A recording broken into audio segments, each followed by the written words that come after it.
Oh, Keith, you didn't even hear me. Keith. Yeah. Oh, all right, we're here. We're on the show. Oh, I didn't see the intro, man.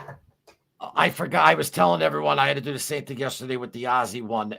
My apologies for the tardiness. At times, I just have to help my father. He has a month tops left, and it's just he's getting like real big. He wants me around him constantly, which is great and all that. But I apologize, and to No everyone who need. was You waiting. don't have to apologize for that, my man. You know what I Yeah, mean? I know. But then some people be like, well, then why are you even doing this stuff? Well, I do this stuff because if I didn't do this stuff, I'd lose my fucking mind. You know what Yeah. I'm saying? Yeah. You But gotta. That's Red, one of the biggest things, dude. You gotta have something to look forward to. You know. absolutely. Let's say, hey, everyone, thank you for being the Mind Over Madness. We didn't even do the little intro or nothing because we were late. Apologies. But Keith, my dude, what's going on from Vaz? Nothing, buddy. Busy week, my man.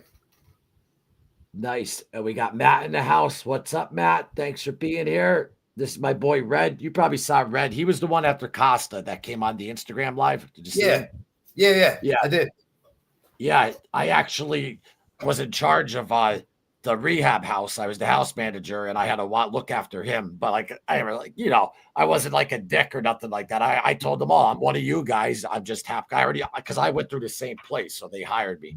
And then the feds got involved and that place went down. Look at Chusak found me. Chusak. Finally, maybe my post from the Loomis show worked because we were thinking about doing a live over there to get some subscribers though over here who wanted to come over here or whatnot though. So great to see you, my man. Thanks for being here. Thank you, Matt. Appreciate you. Jordan, what's up? Have a great show, brothers. Appreciate you, Jordan. Thank you, guys. Not a whole lot. And hey, James. So, guys, we figured these past 2 weeks, what we're gonna do is, because we have guests coming on, and I'll let you know right now. On my end, I have Linda Scarpa coming on, and I have Mr. Larry Rolla coming on. I can't wait. Yeah. And Linda said she's doing her first interview with me because I do everything for her social media and all that. But besides that, we're great friends. She's like, first interview's you. Everyone's been asking. So, and I talk to her every day. And I'll be out there on Thursday going to dinner.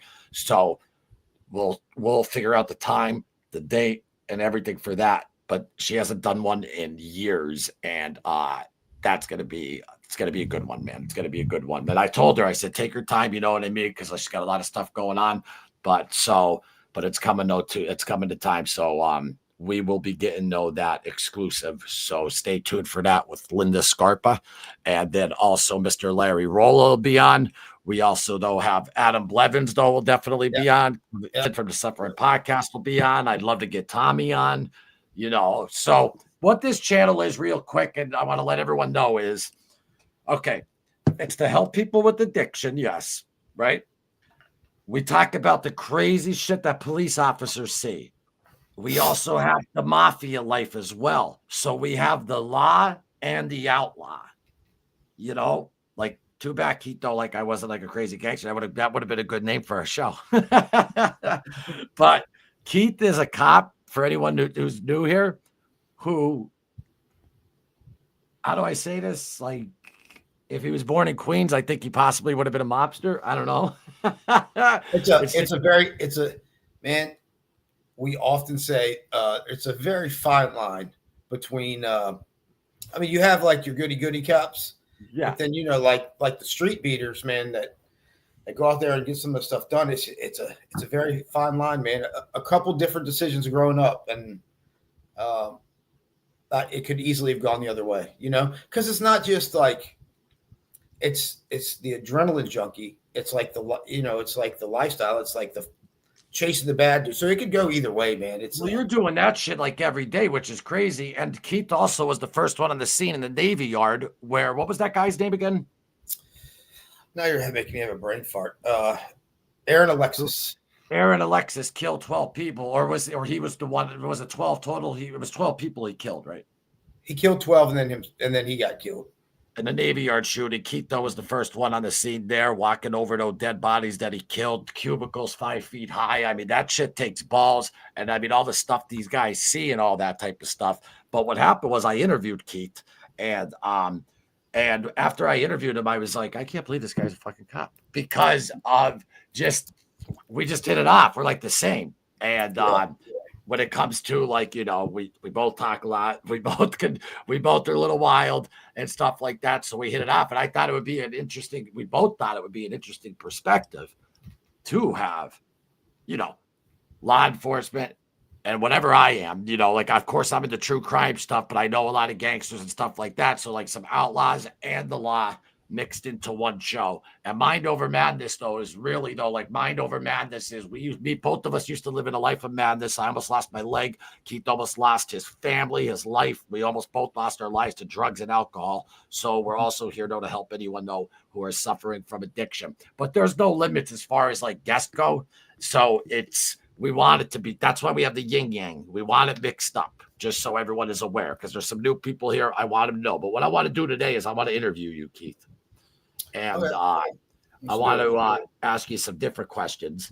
And I just want to say, Red, dude, I asked you to do an Instagram live on the cuff. If you don't ever apologize for that, buddy. I mean, you got a family, kid. I just said, hey, you want to jump on Instagram live and finish what we were talking about the other night? All good, buddy. All good. No worries on that. Carolyn Dreyer, thank you so much, Carolyn, and thank you for sharing our stuff in your story. We really appreciate it. Yeah, thanks, Carolyn. You're awesome, man. Carolyn she's a true one, man. She's helps us out with everything. I don't look, man, like for people to I help as many people as I can. I run a bunch of channels for a bunch of people out there that people know that I'm not going to say all their names. But my point being is I don't expect like anything like back or whatever, but I always don't do that. So it is nice at times, though, to see someone do that. So thank you, Carolyn. Really do appreciate that.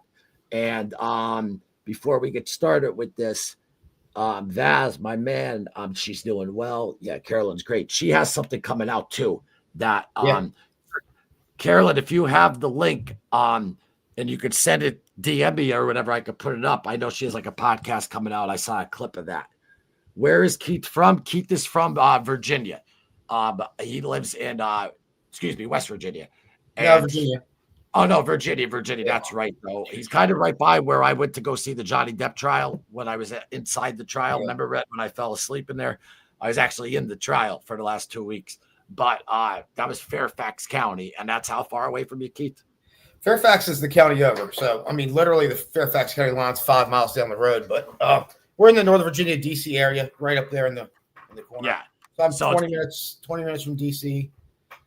It's probably like Luzerne County here, Lackawanna County, Scranton. So like that's how close they are. It's same thing, like 5-10 miles though. So let's see. And I'm doing good. Keith, nice man. Can't touch everything that is going on in DC right now with the feds, ICE, and oh, you know what? Before I start, Keith, nice. Can you touch on everything that's going on right now in DC with the feds, ICE, and everything? Real quick. We try not to get political, but at times, if whatever on these lives, anything goes. On our normal, I forgot to say this. We're gonna have interviews, videos, all that type of stuff. This is just a normal Tuesday live. So fuck it. Anything does go. Yeah. This is our Tuesday live. But go on. Yeah, I'll touch on it, man. I'll give you an example. I worked at Reagan National Airport yesterday with my dog. We do the two major airports, Dulles and Reagan, man. And I was driving home on 66. And, one of those overpasses where people walk, it's got like the big fence on it or everything. Well, there was there's probably 50 people up there of get the feds out of D.C. protest. And it's just like, look, I can see both sides of it, man. They've got a bunch of different federal organizations that aren't street cops doing street cop shit, which probably wouldn't be my decision. So you have FBI people, like 3 FBI people and 3 DC people, and you'll have ATF. You have every federal organization in DC plus some of the National Guard. So it's pissing a lot of people off, man. But this is what I don't understand. DC averages 1 to 2 murders a day In a 24-hour period, they average 1 to 2 murders. DC went the first 13 days with 0 murders. Then they had 1, and now they're up to 22 days with 1 murder, man. So that's 20-some people, usually kids, that didn't get killed. That's 20-some parents that aren't getting that awful knock on the door, because I've done that, and that's miserable. So yeah, I mean, I don't really agree with all the stuff they're doing. I don't really agree with the checkpoints and shit, and trying to find, like doing it that way. But I don't know, man. It's a give and take, right? So you're giving people more security, but then again, you're taking away some of their freedoms by having checkpoints and doing all that stuff. So it's like, which one do you want to live with? Do you want to live with a safer neighborhood with a bunch of cops stopping people just to ID them and stuff? Or do you want a city where cops don't fuck with you, but you got to worry about getting murdered every other day? So it's like a give and take. So that's like double-edged sword. The way it's like you don't know which way to go about it. I didn't know about the checkpoint stuff. I personally think they should investigate, look into whoever's because the illegals that are criminals, and they go after like that. When if I'm just going by with my pops, let's say, or whatever, and where I've taken to one of his appointments and there's a freaking checkpoint there, just to like that. I think that's ridiculous. I mean, traffic sucks in this area as it is, and it. I had a meeting in DC a couple weeks ago, and it was like, Jesus Christ, man! Like, I'm just trying to get to this meeting, but there's got to be a medium somewhere. You know what I mean? There's got to be a little bit more. There's got to be. Everything right now is either way this way or way that way, man. There's got to be something in the middle where you can make it safer without losing like freedom of movement stuff. So, I mean, Steve, that's basically what I see right now, man. But it's all in, I guess, personal. I mean, there's some people that just absolutely hate everything that's going on and they protest. And some people that live in those neighborhoods are like, hey, look, man, if I don't have to worry about my 12-year-old catching a stray bullet walking down the street, do whatever you need to do. So it's all in like personal preference, man, and kind of what you want to tolerate and what you don't. Exactly. And my whole thing on it though is, see, now a lot of people, I don't know, man, like a lot of people though obviously are going to complain on certain things though, like about I'm in the middle. I always tell everyone I'm in the middle. I'm not far left, I'm not far right, I'm just in the middle. I want everyone to be able to do what they want to be able to do. But at the end of the day though, like, remember when Arnold Schwarzenegger went on The View? Did you see what he said? No. And they were all like, oh my God. They were like, well, what do you think what's going on with this immigrant stuff and all that type of stuff? And Schwarzenegger Arnold goes, listen, I came here and you have to respect here. You can't break the law. Yeah, America's a land of opportunity. You got to do this. And they were all like trying to grab him and stuff like that to stop him from talking. They couldn't believe it from what he was saying. But when it comes down to it, and then you get all these celebrities like we talked about being like, I stand for this person. Okay, well then go live with that person. Yeah. Okay, go there, go do that. And I don't agree though with that. My grandparents came over on Ellis Island from Ireland, and that's how it was though back in the day. Now, people who are living crazy lives and need to get out of their country and want to come over here, I think that they should though have an opportunity. Yeah, I absolutely do. And they don't know any other way or whatever. They might not have the fundage or whatever it takes, but they take that chance. But what's so hard about that job, Tom Holman, I believe is his name, who runs the whole thing.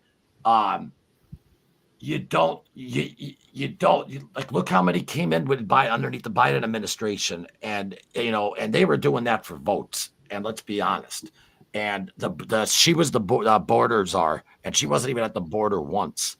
So, like, I'm just saying, we can't. Every country in the world has a border, but when we have one now, people have a problem. It can't be. You know what I mean?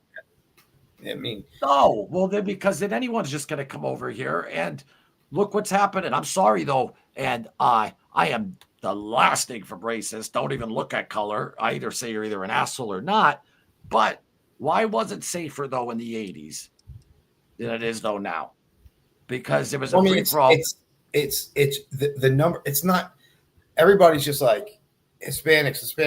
Do you know how many Middle Eastern, Chinese, the people that hate the U.S., do you know how many of those people went to South America to come in illegally because they can just do it? You know what I mean? It's not just one. It's we have a lot of people that don't like this country that went to South America that came through that border.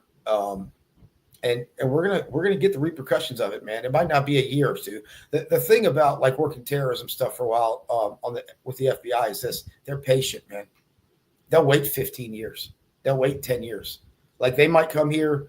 They might have come here 2 years ago. They'll wait 10, 15 years till they've got a big plan, and then it's not something that it's just gonna pop up right after. They come in and stuff. They're patient. The 9/11 attacks, from the first 9/11 attack in what, 92, 93? 93. 93? I mean, they waited almost 10 years, So it's I don't know, man.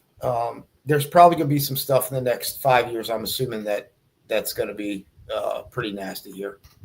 And that's what I told James. I was like, even Keith even said something that was going to probably go down those soon, because I think after something. But you ever notice too, which is laughable to me, like when it used to be, and I don't know if they still do it, but when it used to be 9/11, they'd be all security up. Like these guys are really going to do it on the exact same date. Like they beef up security. Yeah. Remember, it's like an orange threat or red threat, whatever those colors were. Like it should just always be like that, because we get laxed, man. And I think. Yeah, and they do that. They do that on holidays. We're beefing up security. I mean, 9/11 wasn't 9/11. What day was that? It was a Tuesday. It was a random Tuesday until it actually happened. Yeah. But I'm saying though, the anniversaries though, then they're like, oh, now we're back in orange alert, like because it's the anniversary. Yeah. They're not going to be that stupid to do it. Then that's my point, But yeah. To going back to like the DC thing, it's also something that because of our political situation in this country now, where one's president and the other one, what they're doing in DC right now is working. It's not sustainable. They can't do this forever. They might be able to do it for a couple more months. And then as soon as that goes away, bam, it's right back to normal again. So what did you really accomplish? You know what I'm saying? Like, because Trump was talking about next doing this in Chicago. And then the Chicago mayor came out with some Chicago law saying that, local police are forbidden to work with federal police or something like that. But it's like, you could take it and you can suppress crime for a little bit, but it always comes full circle. I mean, we did that in Richmond. We had a bunch of homicides or gangs fighting here. We would just saturate that area with cops for a week, 2 weeks, 3 weeks, and it was quiet. As soon as you go, you can't stay there forever. As soon as you go to the next neighborhood to try to do it, this neighborhood pops right back off, man. So there needs to be. I'll tell you what I think the answer is. Make local law enforcement attractive again. Nobody wants to do it. The money shit. Everybody hates you. The community hates you. When you're a patrol cop, usually, your administration hates you. It's like you're fighting every front at once, and nobody wants to do it anymore, man. So standards are lowered. You can't get enough people in there, or you get people that probably shouldn't be doing it. And bad stuff just happens. If they made this like it was in the late 90s, when I first started applying, where you had 1,200 applicants for 5 spots, and you could pick the best one for the job. That was when it was, man. But we can't even come. We could probably hire 50 people right now, and we might get 20 applicants. And out of those 20 applicants, you get the ones that barely meet the bar, and then you throw them in there and cross your fingers and hope it works. But that's just scary. That's scary. Yeah, that's scary. Like if they're even eligible, don't even handle the job and stuff. They're just going at it like, because it's a job, it's available. Boom, they're jumping in, but it's not like how it was back in the 90s. Yeah. And me and Keith were talking about this the other day. Social media obviously ruined everything though too with because one rotten apple, everyone thinks it's every single one of them, and I can assure you, I mean, it's not. And Keith right here is one of my best friends, and he's a fantastic guy. So you can't, from one guy doing something bad, you can't throw that all on the whole herd. And Red said, I completely agree with your outlook on it. There needs to be a happy medium, but something 100% needs to be done. Hopefully they find that happy medium in DC and start using it up here in, North Philly's crazy, man.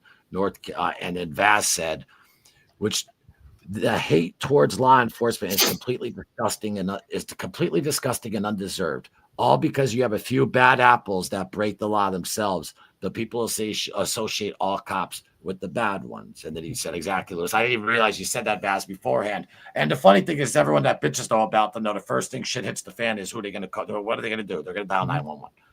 I mean, let's call a spade, And I know gangsters. I know people who break the law. I know whatever. And the real ones, they don't have disrespect for the cops. They actually respect what they do. They're like, these guys go out every day and they fucking for saving people they don't know. It's just the people though that think like, their street or whatever, be like, fuck the police or fuck this and blah, blah, blah. Now, granted, if something personally happened to you, okay, but I just think, don't say fuck the police, say fuck badge number, blah, blah, blah, blah, blah. Whoever did something to you. But it's all, go ahead, Keith. But it's all like you go back to the social media thing. You don't hear about the good stuff, man. You know what I mean? You don't hear about like on my way home when I'm not getting paid, I stop and help an old lady change her tire. Like that's not going to make the news. You're not gonna see the cop going to get lunch and buying a homeless dude lunch. It's just that stuff doesn't sell, man.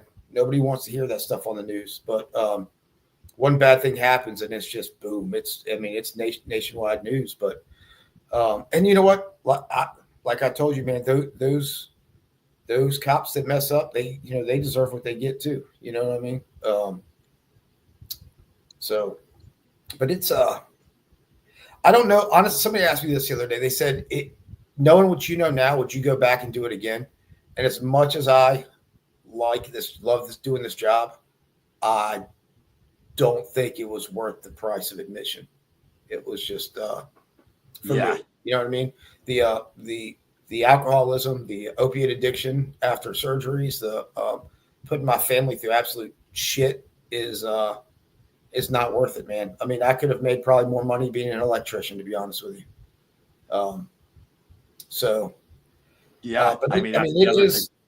It's a good job. I mean, it's a very rewarding job on some days, and then other days you just want to, people try to start stuff with you just to get a video out there. I've had plenty of people come up to me. You've seen those guys that, bait the cops on TikTok and stuff just to get a lawsuit or a video. Those guys are out there all the time.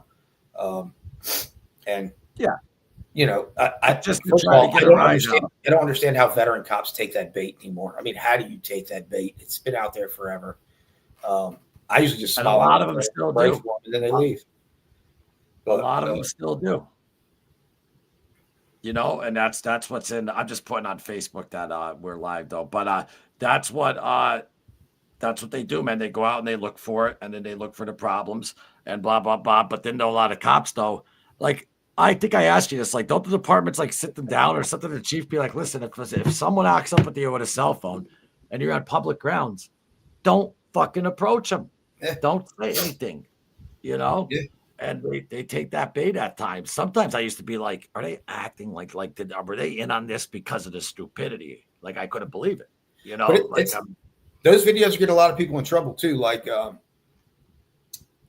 my general orders just say that I need to be courteous to people, but it doesn't say I've got to give you my badge number and name and all. I mean, I do because I don't care. If you ask for it, I'll tell you. But like the one videos where the people won't roll their windows down on a traffic stop and say they don't have to. And then they get the window broken and they get drunk through a window over a freaking broken taillight. I mean, that's just on them. The TikTok lawyers are convincing people to do shit that gets them in absolute trouble. And then the First Amendment auditors, what Red just brought up, we already talked about them. Yeah. I mean, there's one dude that he was a big time First Amendment auditor, and now he gets paid to go around to police departments and teach them how to not fall for that shit. But I mean, I've listened to some of his classes. It's good information, man. You know, he's like, this is what they try to do, and this is how you not do what you're doing. And it's good training. And I think all these cops need that training, man, because like right now, as a 48-year-old that's been doing this for over 20 years, I can see it. I can see it coming, and I don't fall for it. But if that would have happened to me when I was 24, 25, it's because it's just, I mean, I guess it's a mature thing too, you know? Well, you got to remember, they're like, I always say, like, you know, until you're at least 25, like you're still a kid in a way, like, you know, like right. You know, and, yeah. And like, you know, I showed you the one in North Philly, though, when they're like, why are you wearing gloves? Like the guy had plastic. He's like, it's not cold out. He had on his normal, like latex fucking gloves. Yeah. Like, dude, you got to touch all kinds of nasty people. Yeah. Nasty people are pins, needles, stuff like that. Like, you got to be careful. Like, and Hep C, all that shit. And it has stuff. They're not being. They're like, oh, because they're trying to throw like, you know, race in it and stuff. And it's just, listen, man.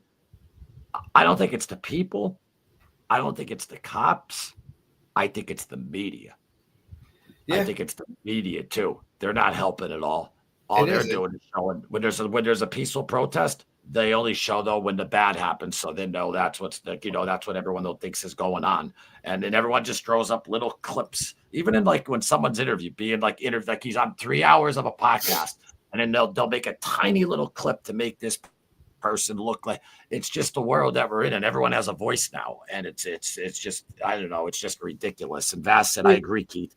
I do see those videos on occasion on YouTube. Like the other night, I saw one where an elderly woman fell trying to put gas in her car, and no one would help her. So, how about that? How about that shit? Where people just stand around, like an elderly lady falls. I'm gonna go and pick her up. I'm not gonna get my phone out and be like, "Oh, let me put this on Mind Over Madness short." Like, everything's about views. And my niece even told me, growing up in high school and her age, it was like, you know, a lot of kids deal with that cyberbullying, but it's all about.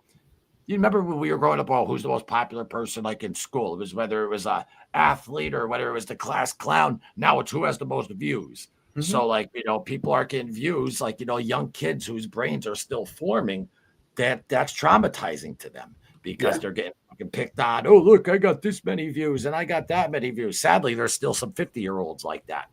But and it's crazy, man. People think that social media is real life. It's not real life. They vicariously live through it. Yeah, and people vicariously live through YouTube.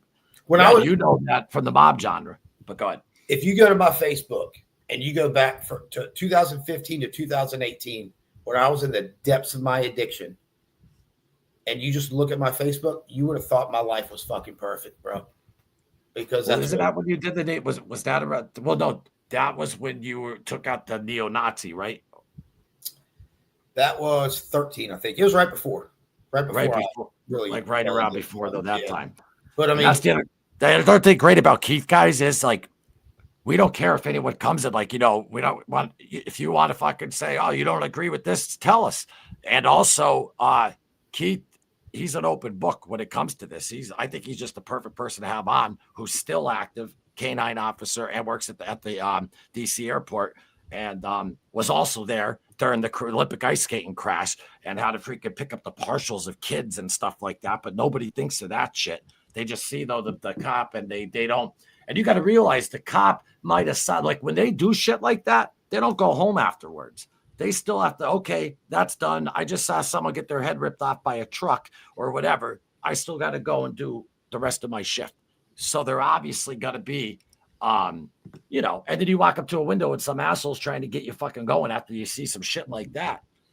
You know, there's just no respect for it anymore, man. Like, and that's when bad stuff happens, man, when you're short tempered, you know?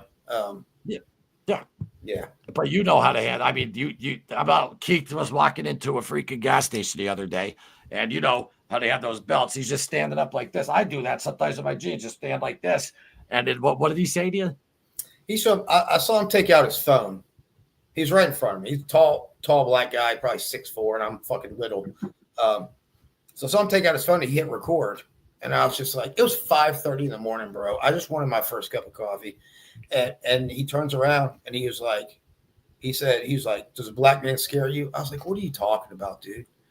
And he goes, why you got your hand on your gun? I said, bud, I'm literally just standing here waiting to pay for my coffee.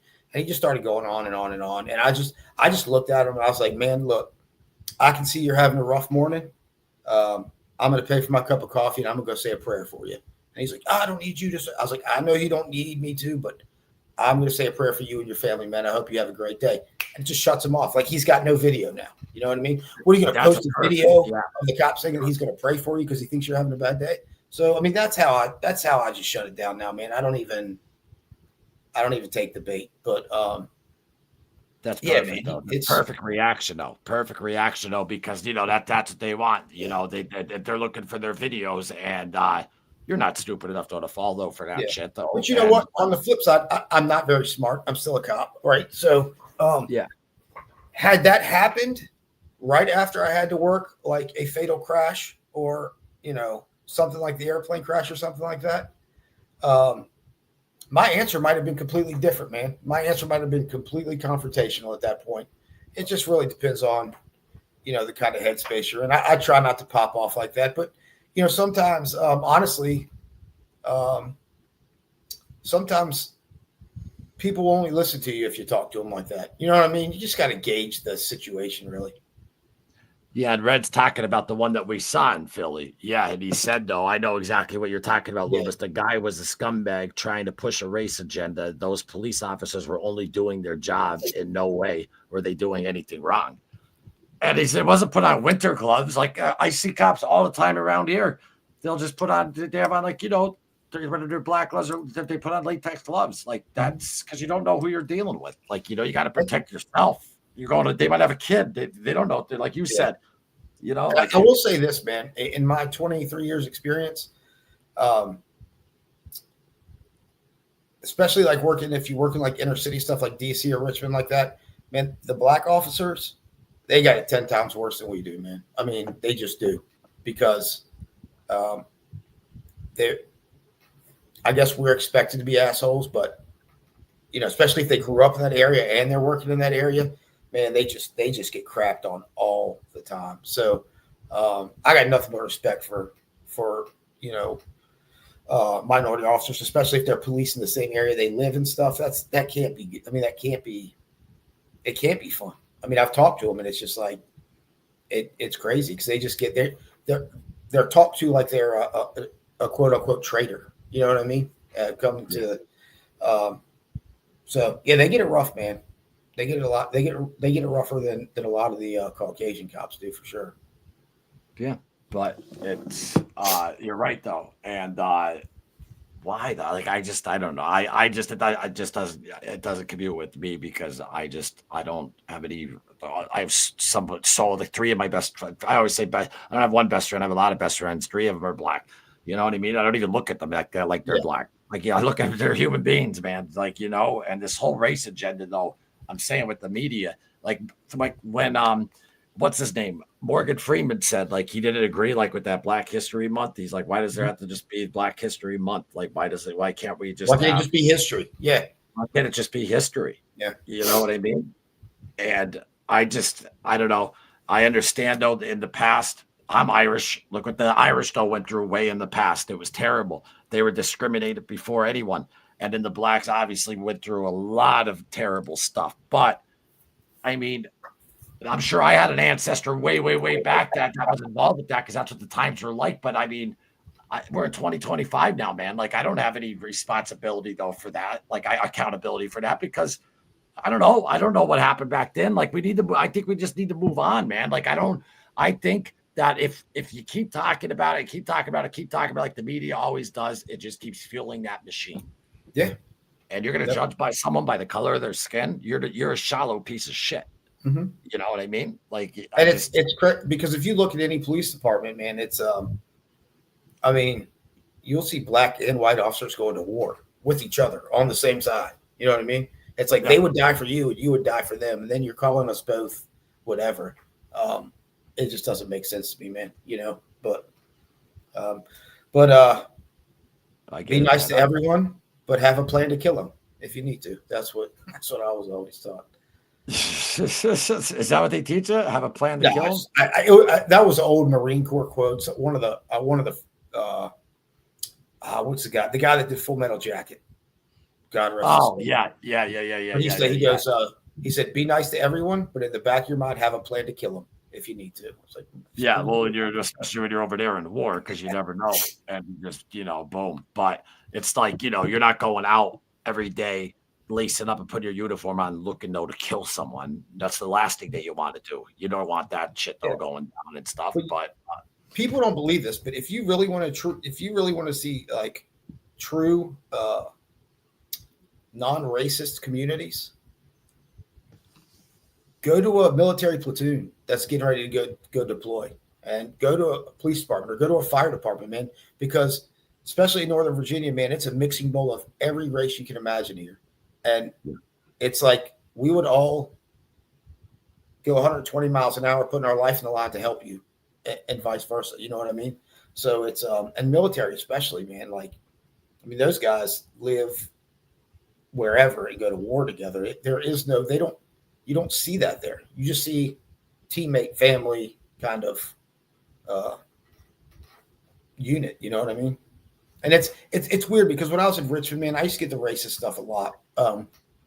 And it's like, I would kind of chuckle, and they're like, what's funny? And I said, ma'am, this area that I'm working in is 99.5% African-American.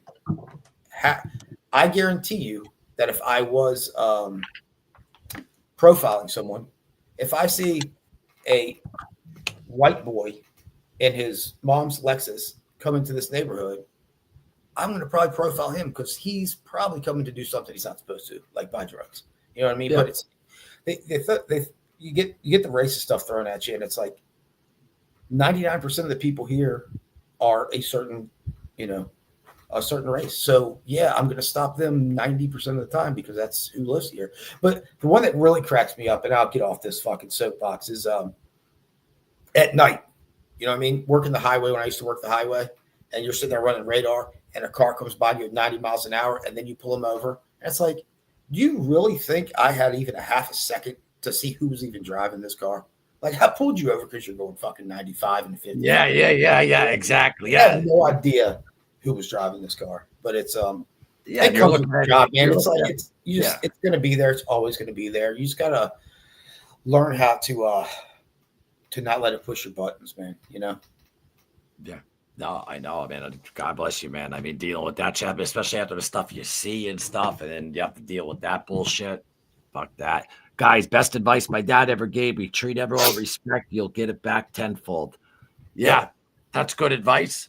But in this day and age, you can treat people with respect, and you might not get it back though tenfold. Let's be honest. True. You might get it. Karma. It'll come back in karma at some point. It might not be karma of the universe. Yeah, exactly, from the person. Exactly. And but his dad told him that. Yeah, you were right. But now it's just totally different. Yes, because a lot of black officers are looked at as Uncle Toms to their fellow race neighborhoods. Yep. That's crazy, man. That's the way my grandparents raised me and my sister to do. Gunny. Oh, Gunny, I miss him, was from the Full Metal Jacket. Yeah. Oh, that, I got a good story about that, man. I think it was 2003. Red said real quick, Keith, hell of respect to you, brother. Thank you, Steve. Appreciate it, man. I was working at Dulles, and it was December. It was around Christmas time, and it was like dead.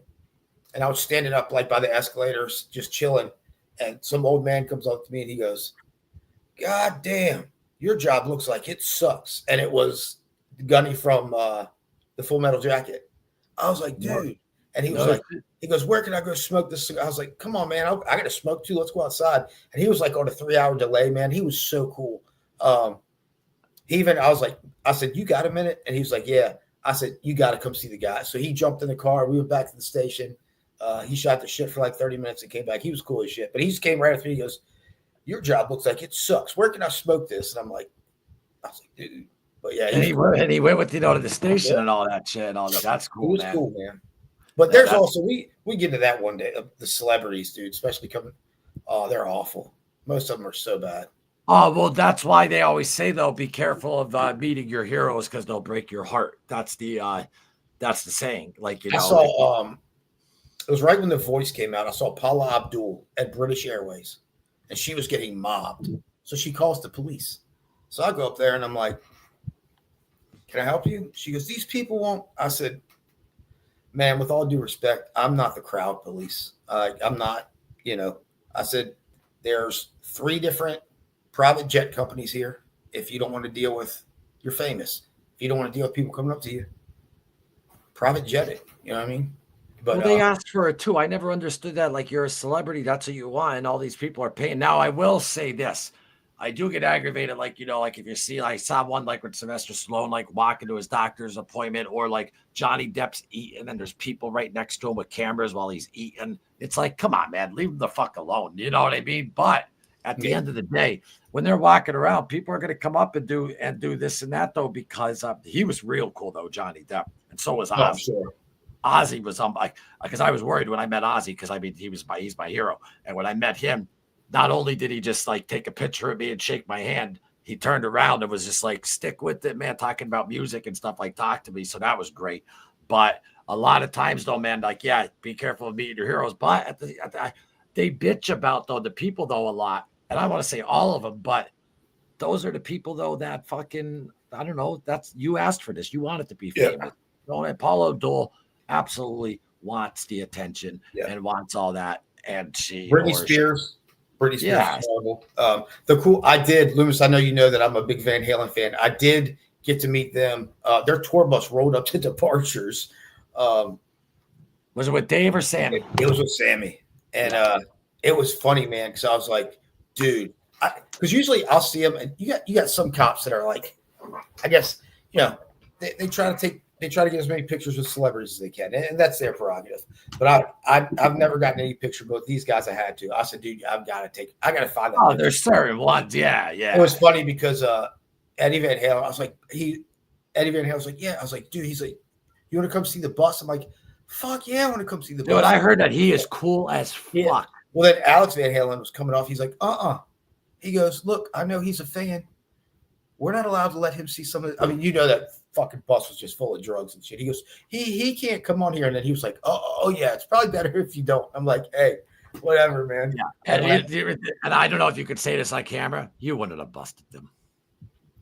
I didn't see none. I mean, if I don't see it, you know what I mean? If I didn't have my glasses on, then. Yeah. Well, exactly. Like, I know what you're saying there. Yeah. But yeah, they were cool, man. They were Eddie. So Eddie himself said to you, come on the bus. Yeah. I never heard one bad story about him. Like, he's just a normal, like a great dude, except like when he was touring with them at a certain time, when he was out of his mind, he was trying to break an air, like when he was drunk and out of his mind. But just him normally, he'd just walk right up to you and just talk to you like normal. Like I talked to one guy I know lives in California, a buddy of mine out there does Foley work. He goes, I'm just standing out there, and all of a sudden someone's like, hey man, you got a light. I turned around, it's fucking Eddie Van Halen. That's cool. And not only though did he ask for the light, he's like, hey man, what do you do? Like, he just struck up a conversation with him. Yeah. Because at the end of the day, man, we all bleed red. That's why I always tell people, don't put people on pedestals. But the only one I ever did know was with Ozzy. But certain heroes, celebrities, stuff like that. It's great though, man, when you meet them and they're actually fucking cool. Like when I met I thought when I met A-Rod, because and everyone's gonna be like, oh, he's on juice. But when I met A-Rod, he was fucking awesome, dude. Well, and people would be like, oh, because he had the worst, people saying he's the biggest cocksucker, he's an asshole, blah, blah, blah, this or that. He was fucking cool as shit and actually talked, and it was talking like legitimate, not just like, hey, how you doing? Boom. Like, great guy. But you got to remember too, though, these are normal human beings as well. What if he's going through what I'm going through, like with his pops or something, and a bunch of people are trying to get so when people are like, oh, that guy's an asshole because he didn't give me an autograph. No, not necessarily. You don't know what he went through that day, Yeah, especially with if they're sitting down with eating a meal, dude, it's like you don't go up to somebody eating dinner to bother them. But I don't know, man. I haven't really thought about it, but yeah, I've got to at least see some cool people. I didn't get to see him, and I was mad but a bunch of guys got to meet the Dalai Lama. Really? Yeah. No shit. Yeah. I forgot When was that? Years ago. What's that? I said, when was that? Yeah. That was a long time ago. But my buddy got a picture with him. I was like, no way. So I have a fun story for you guys. I'm a huge wrestling fan, and I accidentally met Drew McIntyre. I was working at a Waffle House, and he came in, and I was his server and didn't realize it was him. No disrespect. I don't know who Drew McIntyre is. Is he from WWF or WWE? I know, like the old school Roddy Piper, Hulk Hogan, R.I.P. freaking, what do you call Hillbilly Jim? That was my guy back in the day. Hacksaw Jim Duggan. Jim Duggan. Yes. The Animal. Yeah. George the Animal Neidhart. Oh, yeah, dude. Bret Hart, Owen Hart got R.I.P. He freaking fell off the thing. Shawn Michaels, all those type of guys. They used to have wrestling up here. I met the British Bulldog, Brutus the Barber Beefcake. Like the old school guys. I'm 44, so I get old, man. Some people are like, who? Like when I say shit, though. But yeah, those guys. I loved wrestling back in the WWF days, man. Yeah, Kamala, Ultimate Warrior. My brother's got them, but like those 12-inch like rubber wrestling things that were like, I don't know, they're probably worth a couple bucks now. We had so many of those, man. It was fun. He just said Bernie Williams, and I had. I met Bernie Williams as well. The same day when I got this, I was at the first game ever at Yankee Stadium, new Yankee Stadium. It was an exhibition game against the Cubs, and I met Matsui. And Bernie Williams was inside the, I think it was at the Hard Rock there, the new stadium or whatever, but he was playing, and he was real cool. I met Paul O'Neill, great guy. He was nuts on the field. I loved him. But see, Vaz, I don't know the newer wrestlers or anything like that. And is wrestling still like it used to be? Because it used to be like real sexist, and like there's no way it could be like how it was.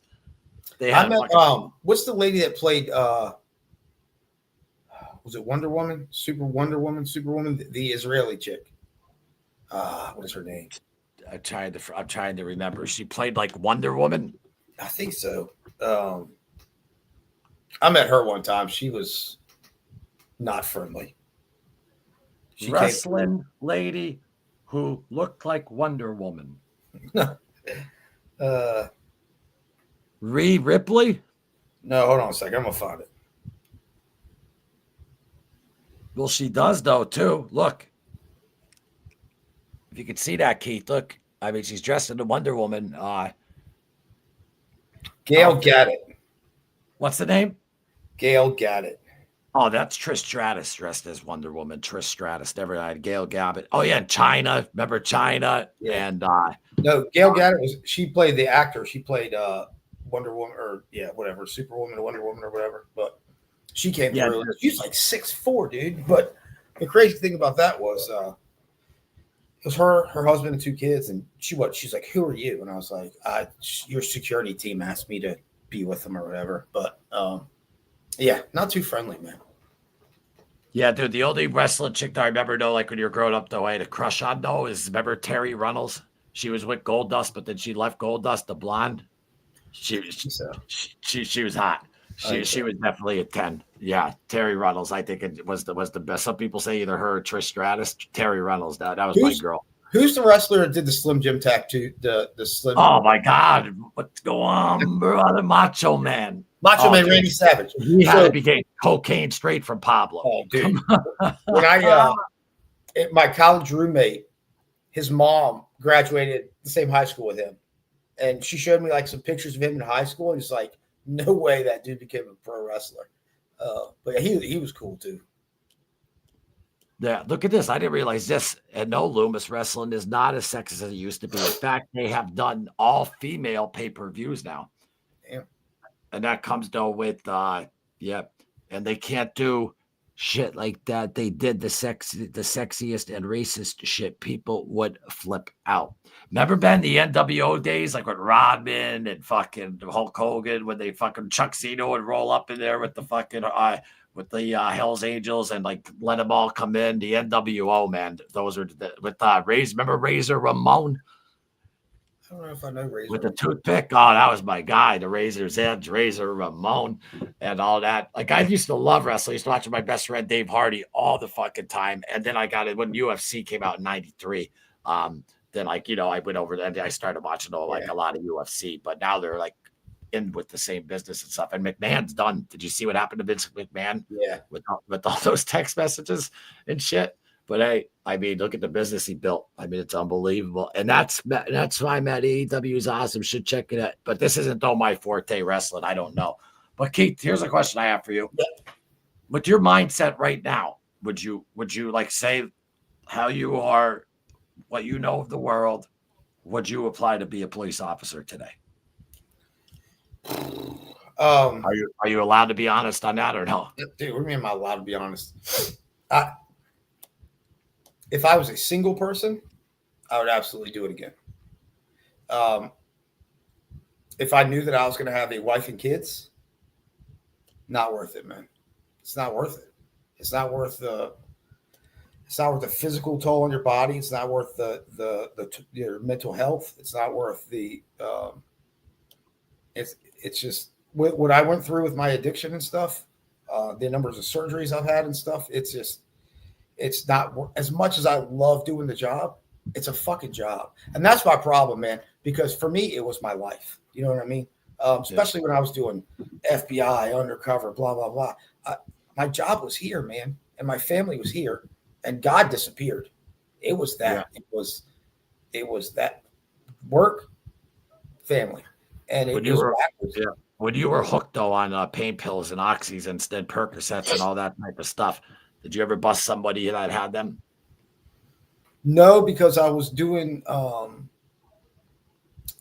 the FBI. I really didn't come across it. Oh, that's right. That's what you were doing. That's right. Okay, because I was going to say though, I told you what happened to one of my friends, and that was just. And I sent you the actual report in the paper. Like that was just took it out of the evidence room and all that shit. But that was like crack, which I just don't understand. Like I don't know. I mean, I get addiction, but I just don't understand waking up every day going, I need crack, or even coke. Like I only need a coke after like a few beers, and then like, okay, I'll do some cocaine. But the shit though that you need every day, like the pain pills and stuff like that. Not saying I understand addiction with that stuff. I don't want people to take it the wrong way, but for me personally, I did a ton of coke, but I never woke up and said, I need a line of coke. If I didn't drink, I never would have touched coke in my life, just thinking about your question again, if I knew now,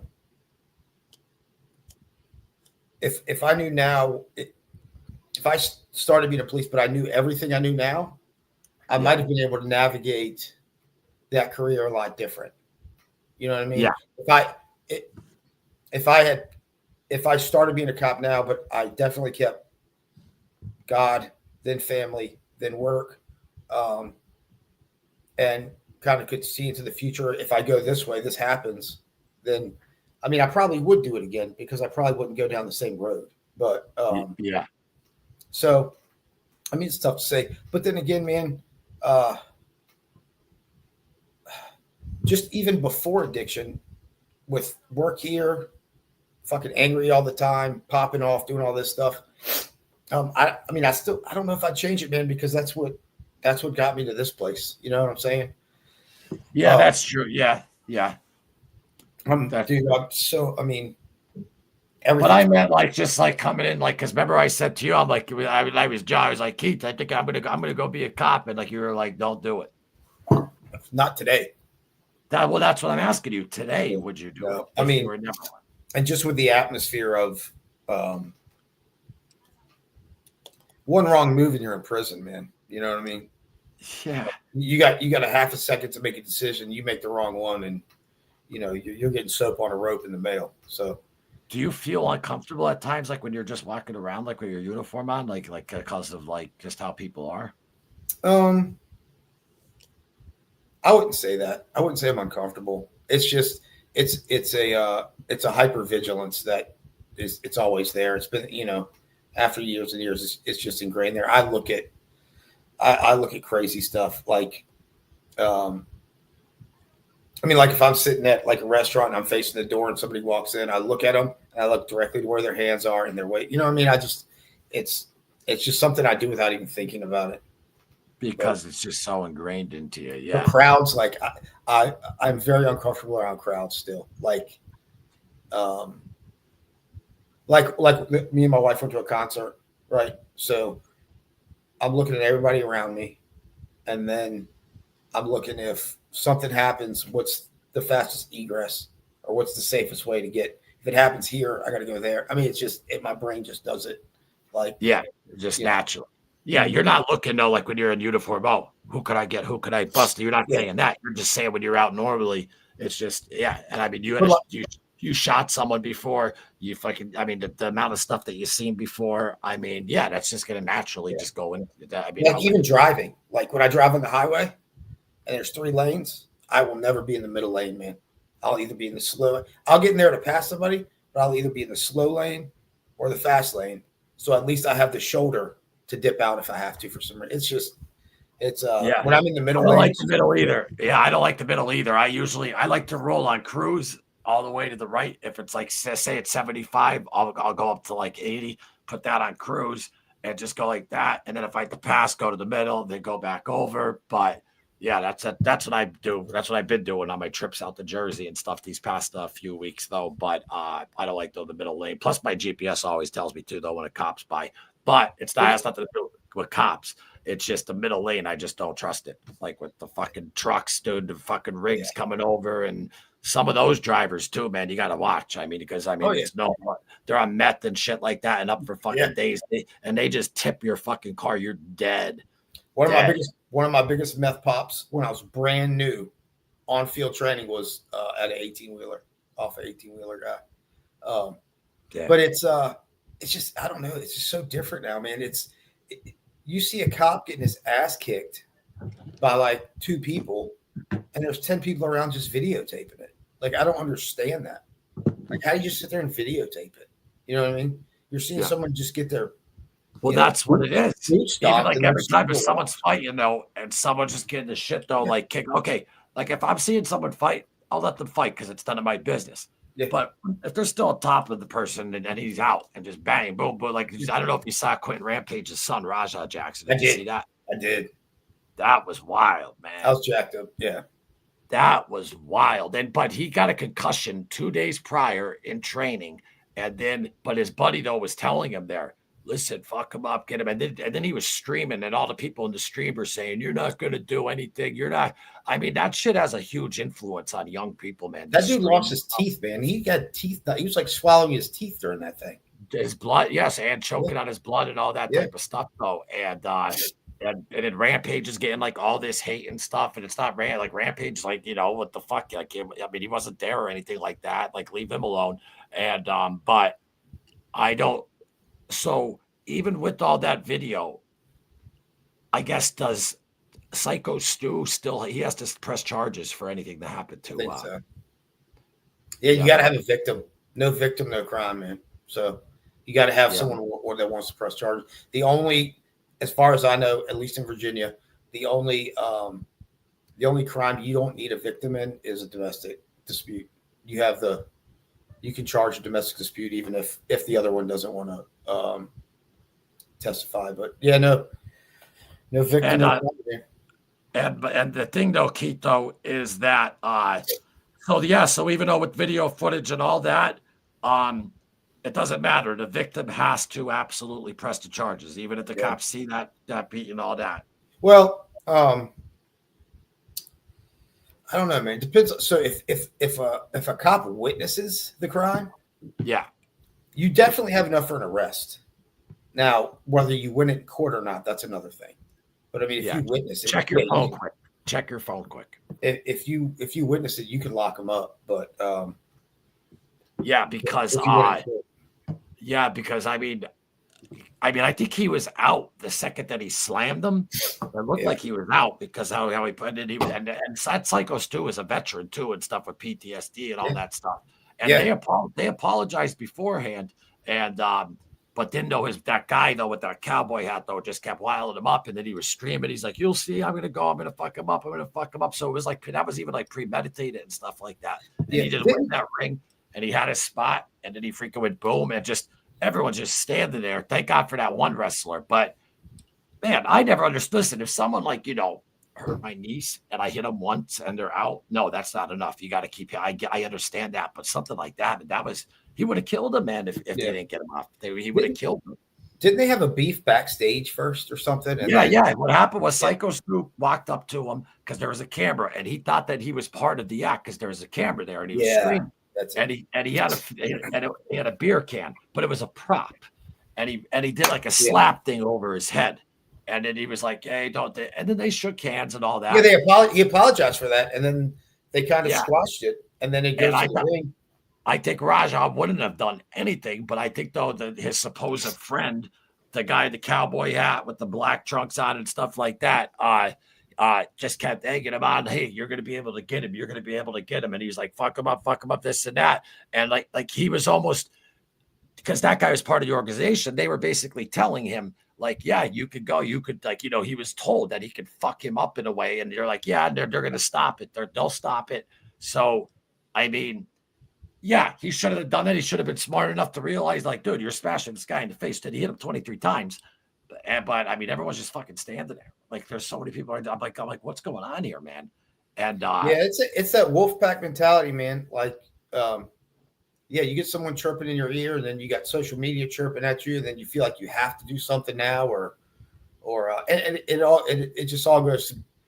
It all goes to like what we've talked about before and being comfortable with yourself. You know what I mean? He's obviously not comfortable with himself. He thinks he probably has to fill his father's shoes somehow or whatever. So he has people chirping. And now he's like, now I have to do it. He probably said, now I have to do it. You know what I mean? That's what happened because he was right. You just said the best thing right there. Fill his father's shoes. And you got to remember, and Rampage even said it. I had to let him go at one point because he has a Mercedes, this and that. Rampage was like, I had to leave my town. I was broke. I didn't even get a job till 6 months to make it that. But then when you have kids of a celebrity who has money and stuff like that, and they don't have as much hunger and stuff like that. But he is an MMA fighter, and he's 0-1 in professional, but I think he won 4 of his amateur fights. But I remember I had to try to follow my brother. I was a basketball player, but my brother was just incredible and trying to follow in his footsteps. But Rampage's son, he probably gets a lot of heat online. And when you're that young, that shit affects people online. Yeah. And he was telling them, all right, all of you haters think that, Bob, like in the war, do you think I'm not going to do nothing? You'll see. And then he went up there and boom, boom, boom, boom, boom. I bet if he didn't even stream, it would have just been like the slam and then, whatever. But I think that guy was out. And plus, he had a concussions fuck you up 2 days prior in sparring. He had a concussion, and he's on a stream before he went to that wrestling show, being like, I really shouldn't even go out. My head feels weird, all this type of stuff. But after that, though, when he's walking and he's like, everyone needs to stop fucking with me, blah blah blah. Like he's not Rampage. You're Rampage's son, and that's got to be I kind of feel for him in that regard. I'm not saying what he did was right at all, but like he's got the world just fucking barking at him though, because and he's probably has a chip on his shoulder because of who his father. I mean, he loves his father, but he's not Rampage Jackson. He's not going to be UFC champion who beat Chuck Liddell, who was unstoppable back in the day, and all that type of stuff. So that's, people always think like celebrity kids and stuff, like they have it real easy. Okay, yeah, maybe money wise and stuff like that, but their mental health and stuff isn't always there. Yeah. Keith, imagine I have a drive to do something, right? And imagine like if Ozzy was my father, that'd be pretty cool though. But if Ozzy, no, I love my father. I'm just saying if Ozzy was my father, that's why I respected the one daughter, Amy Osborne, that never got involved with the show because she was a singer and she didn't want to use his accolades or anything like that. But it's like you can't really go after like your dream in a way because you come from someone who made it like in a huge dream and you're already born with the silver spoon. And I think that's what Raja was. And that's what happened with Raja. And he wanted to prove to the world, yeah, fuck with me. But I'm going to tell you something right now. If I see someone doing that on the street when someone's out cold, that doesn't make me go, ooh, that guy's tough. You're a bitch, man. Yeah. Like to keep smashing someone's face and all like that afterwards, like you should have some respect. I mean, okay, you got him. You got him, man. He fucking, so I don't And want to try to put him down and try to make things worse and say things worse. But I mean, well, you can't say anything worse because all the footage is out there. Yeah. The footage speaks for itself. But he just said right here, they say he might go to jail. Well, the only way he's going to go to jail is if Stu. I don't think Stu is. I think it's going to go civil, and I think Rampage. And listen, I understand Rampage. He's like, listen, it's my son. Like, Keith, think of your son and doing I'm that. backing him no matter what.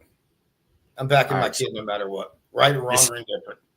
Police officer right here saying it right now. You're backing your child. Yep. And that's what people are giving him heat for. And he's like, and this other guy, MMA Guru, he has a big channel and he's like making it all. He said some racial shit to it. He's trying to put down Rampage and this and that for backing him and stuff like that. But he doesn't have any kids. And Rampage even said, I would like to think that I know I would. I would have my kids back no matter what. I would definitely encourage him and try to steer him in the right direction. Like the mess is already made. Now, let's not make it worse. If you got to own it. I still got your back, whatever. But we got to figure a way. And I think Rampage was like that. I think he's saying like, he's my son. I love him. I'm going to back him. It was messed up, but I'm going to try to help him navigate. Oh, yeah. He can't rewind the tape. So, I would have my kids back, but I would still try to do it in a proper way instead of like try to cover it up and just adding on to the exactly. BS. And he even said, he goes, I feel sorry. I feel bad for Psycho Stu. He goes, I do not condone what my son done. Yes. He goes, I'm just going to let the law and see where it goes from there. But at the end of the day, it's his son. And I mean, you're a police officer, even saying, no, right here, no, like you would have your son's back all the way. Yep. And so the people that are blaming Rampage are just, they don't get it. And my brother said it. You just said it. Rampage said it. When that MMA Guru guy said all that stuff, he said he obviously doesn't have kids, and he doesn't. Yeah. Because if he had kids, he would understand. You know what I'm saying? So, yeah. I mean, we'll just see. It goes back to the drive thing too. Like you said, like if you're the kid of a big celebrity or whatever. I mean, it doesn't even have to be like that. Like so, I'm kind of the weird one out of the 4 kids of my family. Like they're all, college graduate and blah blah blah. And I went, the cop route or whatever. But it was I just always been competitive too. Like if I'm going to do this, I need to try to do this at like the highest level. You know what I mean? I need to get that's why I want to do everything. Firearms instructor, evidence technician, hostage negotiator. I did all that shit because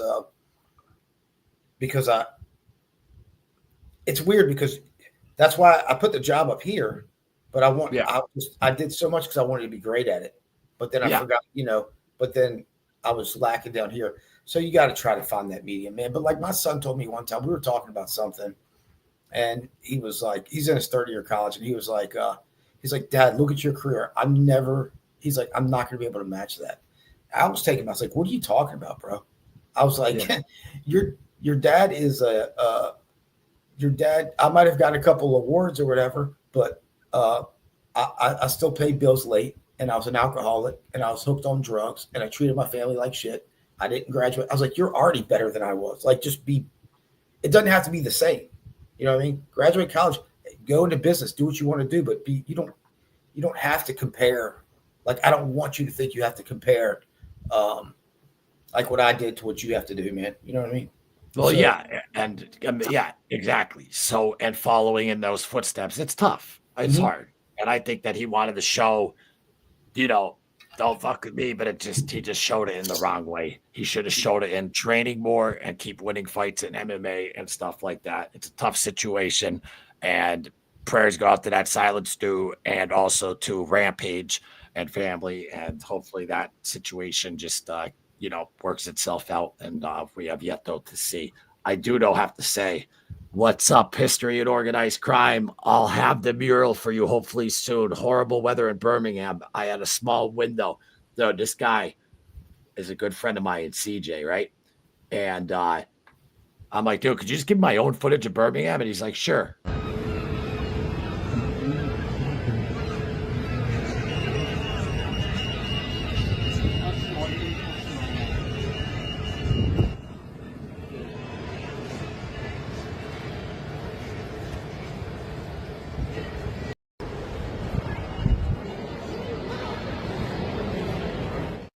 that right there is the Aussie Bull. So he sent me over that's the bench though, where his wife and everyone came and put that's the Black cool. Sabbath, and she lives like right around there. Yeah, the mural. I told you what street that's on, CJ. I wasn't expecting all that quick, but thank you very much, my man. I appreciate you doing that. History and Organized Crime, great channel. He does great little documentaries, he knows a lot about the Buffalinos, Trafficante. That's a channel if you actually want to learn some mob history and not be in mob drama. That's the channel to go. But thanks again. I got his channel through here. I saw him. I was like, oh, I'll check it. Yeah. I mean, I think I vegged on that channel last night for a while. It's a good channel for sure. Yeah, he does. It's just he's got solid stuff. And like I told you, my man, if you need any footage though, of any of Russell's businesses or of Russell's mausoleum or any of that type of stuff, I got you, buddy, if you're doing like little stuff on YouTube. So thank you for doing that. History and Organized Crime, folks, give them a subscribe. But that's awesome. Thanks, Vaz. Yeah, Vaz, isn't it, man? That's great. I even put the short up today and I put on location. Like they're gonna think it's me. But when I go back on, I'll be like, no, that was my buddy CJ. Because I just did a live yesterday on Monday night, though. But so I want to let everyone know. Mind Over Madness, subscribe, please share it with your friends.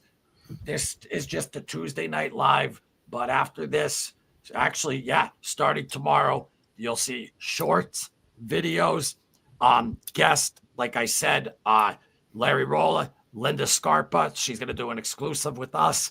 And also we got Adam Blevins, Kevin Donaldson, Keith. We're waiting on one guy. We won't say his name, but big name out there that, I think if he sees the message, I think he'll do it. But that's what it is. This channel is not just Tuesday night lives. We just started this. I'm obviously going through some personal stuff. Keith is going through the same. Yeah. Keith has to leave on Thursday to take care of his father who has dementia. And, so we're just both going through the same stuff. So we just wanted to start this. We moved this over from the Loomis Show page because I was so sick of being like, welcome to the Loomis Show when Keith was on. So we're going to have everything on here. It's like the law and the outlaw and mental health and addiction, recovery. Me and Keith we were both drug addicts. We were both alcoholics. And we're always here, though, to help. So definitely reach out to us. And Keith, you got anything else that you'd like to know? To interview, but right now it's an hour and 15. I could go for an hour and a half tops because then I got to put my pop to bed. Yeah, no worries, man. Whenever you got to jump, we'll jump. But even if, you have people that might be interested that aren't fans of police officers, or you got people that completely disagree with me, but if you want an honest answer from a police officer, that I will give you my 100% honest answer in how I see it. But I would invite people with a different opinion than me to come on and talk to us about it, man, because that's the only way the community and cops are going to somehow go like this, is if there is some kind of back and forth, man. So we don't have to fucking agree on everything. But no. Yeah, and that last Loomis Show live we did, there were some people that weren't agreeing and you were loving it. Like, that's what you want. Yeah. People don't agree. We're not going to just throw you out. We want to hear that stuff because we could all agree to disagree at the end of the day. We're not children. If you think cops, are complete shit or whatever, you'd be surprised at what I probably agree with you on, to be honest with you. Come on and we'll talk about it, man. I think it would be a good dialogue between us. So I don't want to get you in trouble though, but what do you think of the FBI now? Or I'll tell you this. When I was there for almost 10 years, and when I got there, I was like, oh my God, I am with the FBI. And then after being there a while, I was like, oh my God, this is the FBI. You know what I mean? So they do some things very, very, very well that no other law enforcement agency can do. And then some things I'm like, but I'll tell you, the biggest difference that I saw was the FBI agents that had prior military or law enforcement, you could tell, because I think you learn a certain skill working as a street cop on how to communicate and talk to people. but listening to some of these lawyers and accountants that became FBI agents interview like a criminal was just like, it was just like, man, come on. Um, but like I said, it's such a big agency, and they do everything. They do criminal work, terrorism work, fraud, freaking all that stuff. So they do some things amazing and some things that I'm like, maybe I should just let other people do that, Uh, but And how about this? No, History and Organized Crime asked this, and I wish I had the undercover footage on of Keith took out a neo-Nazi. He asked, "I have a question. How huge is white supremacist in America police force? It's a growing problem, especially nowadays." Oh, are you saying the actual cops being white supremacist? I think so. I've never seen it, man. No, I mean, Not he in took out DC. a neo-Nazi though. Like, he was when Keith was undercover, he got a neo-Nazi that thought the Holy Racial War was coming, and they arrested him.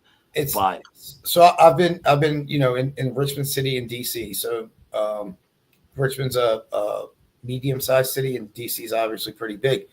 I've never seen it, to be honest with you. Have I met people that say some dumb racist shit and are probably a little bit borderline racist? Yeah, but as far as like white supremacy as a group of them going out and saying we're going to do this, I've never seen it. Now, if you get to some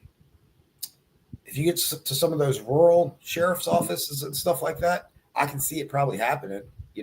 If you're going down like Alabama out in the country, or some places like that, I could probably see a 20-man sheriff's office all having the same ideologies and stuff. And but and that sucks though, because if that hits in the freak, if you hear that, then that's just going to be more media for every other cop, and then that's why he asked.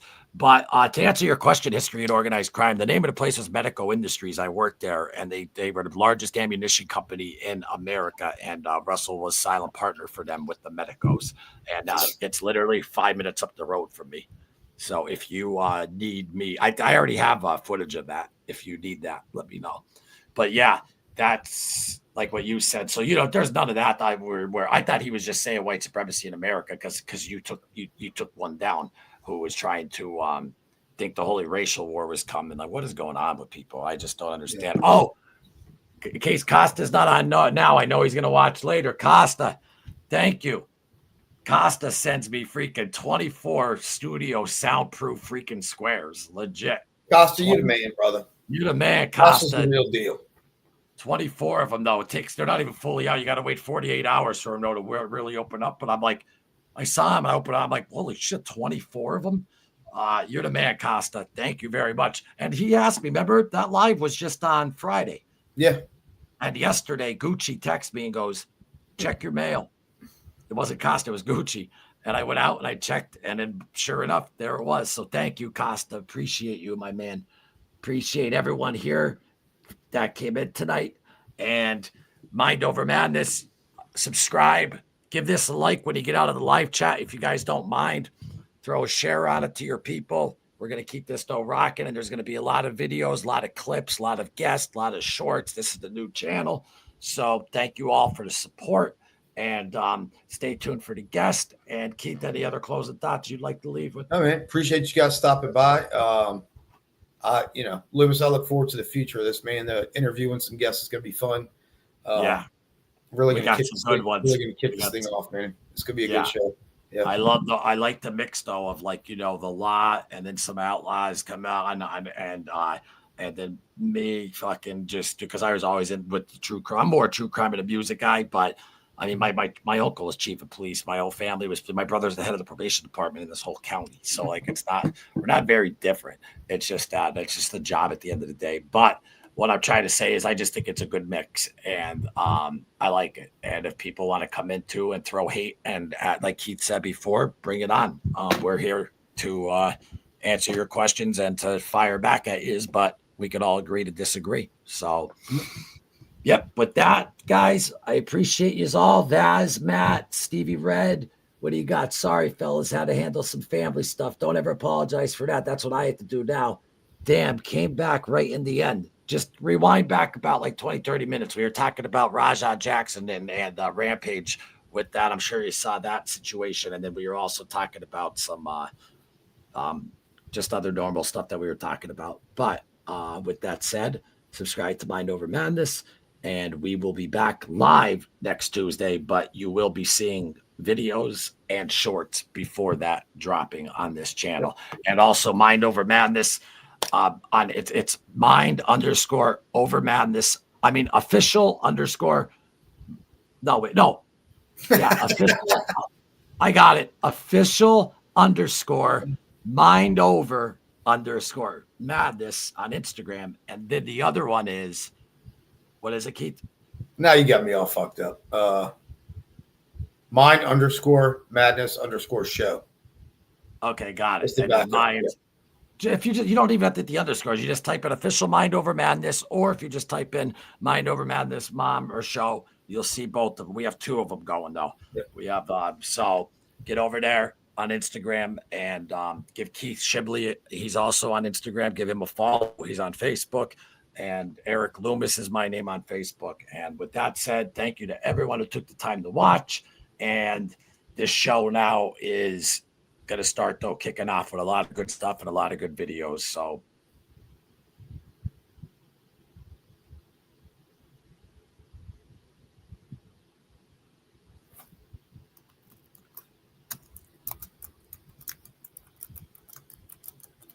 I think Loomis froze. You're frozen, buddy. Frozen. What happened, buddy?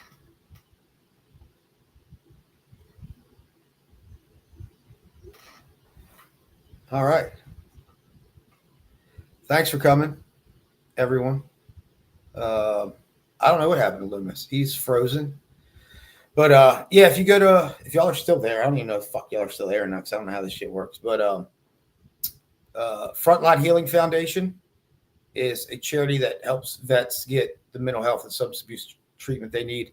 On my Instagram, there's a link. My birthday's in a week. I'm trying to raise as much money as I can. If you can go down there, drop $5-10, whatever, I'd appreciate it. But it's on my Instagram. It's a Frontline Healing Foundation. Or you can just Google Frontline Healing Foundation and, drop them some money there.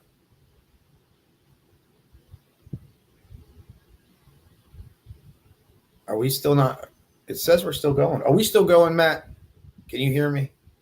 Can you understand the words that are coming out of my mouth? That's crazy. Maybe you can't hear me. I don't know what I'm talking about. Anybody? Bueller? There he is. You still there?